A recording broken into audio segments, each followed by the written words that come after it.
iPad is in trouble. For the first time ever, 2023 saw no new iPad hardware released, and sales figures are starting to dip. I have a simple question.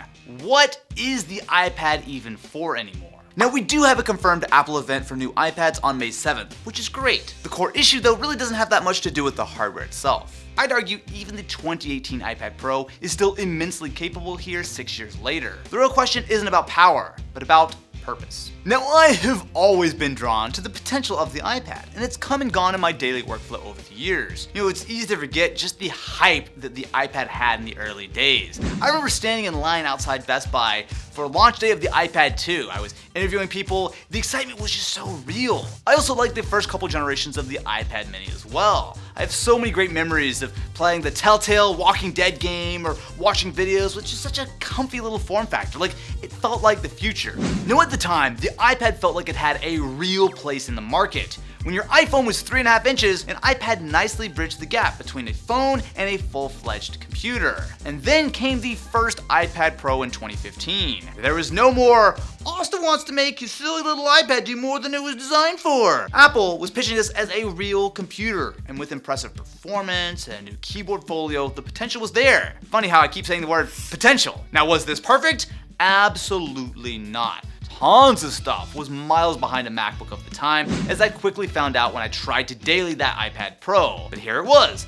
Apple was finally going to make the iPad a real laptop replacement. On paper, everything was in place. By the time 2018 rolled around, the iPad Pro was a sleek piece of hardware with a 120Hz display and thankfully a USB-C port instead of Lightning. With the new Magic Keyboard in 2020 bringing trackpad support in iPadOS, it felt like the stars were aligning. For a little while there, I was actually convinced. It was the closest that I had ever been to truly making the iPad my daily driver. Now, let's not forget, these were also the dark days when MacBooks were plagued by the questionable butterfly keyboard, throttling issues, barely any ports. It was the perfect opportunity for the iPad to take the throne.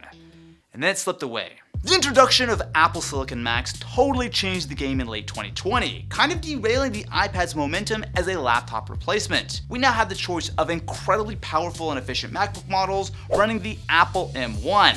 Basically the same architecture from the iPad, but cranked up to 11. Suddenly, the compromises with the iPad started to look a lot less worth it when we had MacBooks that offered more ports, next level battery life, all while running an actual desktop operating system. As Apple Silicon Macs enjoyed their time in the sun, the iPad's trajectory seemed less clear. While the iPad has received some hardware updates and a fair few software improvements over the last couple of years, the lineup is absolutely out of control right now. So let's try to break down all of the options that live side by side on Apple.com today. You have the 9th gen iPad, which is still rocking its old school, bordering on ancient design. And then you've got the newer 10th gen model, which looks more modern, but it costs over $100 more than the base model, which is the 9th gen. And then there's the iPad Air. Oh, and don't forget the 11-inch iPad Pro. Look, if you've lost count, there are 4 iPads just to fill the 11-ish inch screen size, with pricing that scales from $330 to $800 plus. Now, sure, the higher priced models do boast more power and features, but look, do you really need an M2 chip in your iPad? Most people are never going to see a real difference in day-to-day tasks. Even the base 9th gen iPad still feels surprisingly snappy. Then there's a little iPad mini, which despite its size is more expensive than both the 9th and 10th gen iPads. And then we have the iPad Pro 12.9 inch with its eye-watering starting price of $1,100, aka the same as the M3 MacBook Air, except that it doesn't come with the keyboard. That's another $350. And then you need another $100 to match the same 256 gig base storage of the MacBook. Oh, and don't forget, you're probably gonna wanna spend another $130 for the Apple Pencil, bringing the iPad Pro's price to over $1,500. And that's not even maxed out. Throw 5G or 1TB drive in here. Look, it really begs the question, what exactly can an iPad offer that justifies the same or way higher price tag of a fully fledged laptop?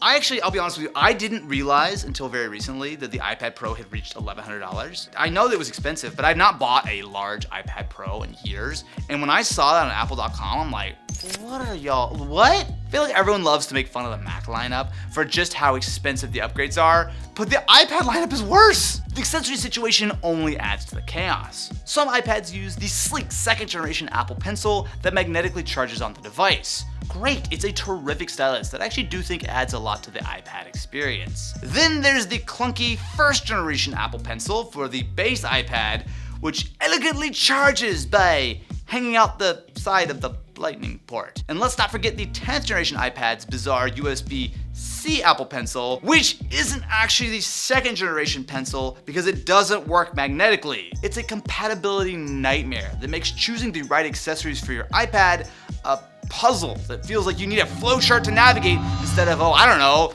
buying the stylus and keyboard for your iPad and calling it a day. An accessory that just makes perfect sense is the sponsor of today's video, Paperlike. Now I'll admit, I haven't always been the biggest fan of matte displays or screen protectors, but living with the Paperlike has made me a real believer. Now one of the biggest issues I've had with matte displays is the clarity. Cheap protectors can cut down on screen glare, but oftentimes make the screen blurry and wash out your colors. Now some people are okay with that trade-off, but it has never been for me. However, with the Paperlike 2.1 using all new composite materials, it is one of the best viewing experiences I've ever had on a matte display. The best part is they didn't compromise on their promise of paper-like consistency, which I would hope so since it's literally the name of the company. I can't stress enough just how great it feels to use an Apple Pencil with Paperlike 2.1. And those nano dots provide tiny vibrations that make your brain think there's friction and resistance just like writing on real paper. I'm even impressed by the Swiss-based manufacturing. So definitely be sure to go grab one for your iPad using the link in the description below. And again, huge thank you to Paperlike for sponsoring this video. On one hand, iPad hardware is still undeniably impressive. I think part of the reason why iPad sales have dipped recently is just because you don't really need to upgrade very often. I mean, think about it. For basic stuff, a 5, 6, or even 7-year-old iPad will still absolutely get the job done. One reason why you might think about upgrading your iPad is to use it for real work. Now, newer iPads actually do support professional apps such as DaVinci Resolve and Final Cut Pro. You know, the thing that we all asked for years to make the iPad a real computer. However, it kind of feels like this mostly just opens a can of worms. These pro apps, while certainly welcome, kind of beg the question of, why not just use a MacBook? The same software almost always runs better on macOS, unhindered by iPadOS's sometimes very frustrating limitations. This is especially true for video editing, but also for stuff like Photoshop and plenty of other tasks. The iPad, despite its power, feels like a different but slightly worse way of doing things most of the time compared to the full desktop experience. This leaves Apple in a tough spot. They built a tablet that's almost too good, blurring the lines between casual use and professional work. Now, there are certainly people who the iPad is perfect for. If you're a graphic designer who can use the pencil, maybe it's the ideal system for you. But for most people, I would argue that it's still in no man's land. It's like Apple needs to either push macOS further toward merging with the Mac to get true desktop class functionality, or just redefine what exactly the iPad's role is entirely. A Cocomelon delivery device, exclusively. Because I'll tell you, the iPad's future at Apple is far from over. Not only do iPad apps generally just work on Apple Silicon Macs, well, assuming the developers actually let them, but the flashy new $3,500 Apple Vision Pro is not only based on iPadOS, but often runs iPad apps straight up, including several preloaded Apple defaults such as Maps. It's just an iPad app, floating in the sky. So here's a real question for you. Tim Cook's on the phone and he wants your feedback. How do you make the iPad better? I used to have a whole list. I wanted pro apps and trackpad support and more power. But guess what? We've got pretty much all of that now. Sure, it's not perfect, but the iPad really has come a long way. And yet, we're still hitting the same wall. Now, sure, if you try hard enough, you can do pretty much anything on an iPad. I actually wrote most of this video script on my iPad mini with a mouse and keyboard, and it was fine. But you know what would have been better and easier? A MacBook? I'm sorry if this video is coming off as it's just me complaining, because I really do like the iPad. This is all coming from a place of I want it to be better. I've just been in this place for almost a decade now. If you're not expecting an iPad to replace your whole computer, it's a great tool. Plenty of people can get by just fine with an iPad and maybe a physical keyboard, especially if you're just doing average everyday stuff and you value the simplicity of iPadOS compared to the make complexity of a regular computer. For me though, a more limited iPad has really actually been the thing that has been key for my workflow. I've been rocking the iPad mini ever since it dropped in 2021, and it is a little champ. With 5G and the Apple Pencil, I can pull it out anywhere and get stuff done. Could I do more with the keyboard and trackpad?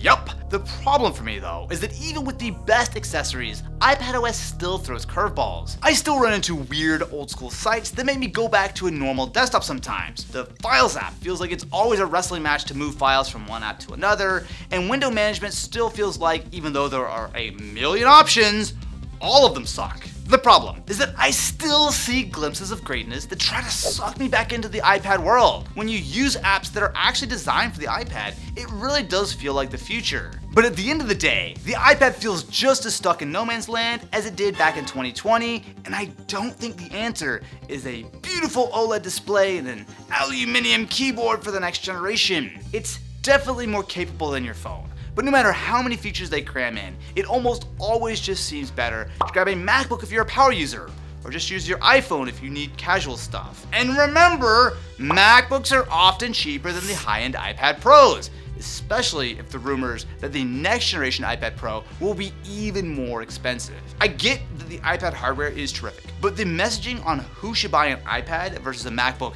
is a total disaster. It kind of reminds me of 90s Apple. A million options without a clear focus. Now, while I'm cautiously optimistic about the next generation of iPads, and will certainly be giving them a shot, so make sure to subscribe to the channel and ring-a-ling that ding-a-ling button, I don't think that I am ready to go back to the iPad Pro life. Like, it's just, for me, I'm very happy with the iPad mini as a little consumption device and a solid backup for doing a little bit of work on the go, but I've got to stop being drawn in by the promise of the iPad, only to regret my decision and come back to the warm, loving embrace of a real computer.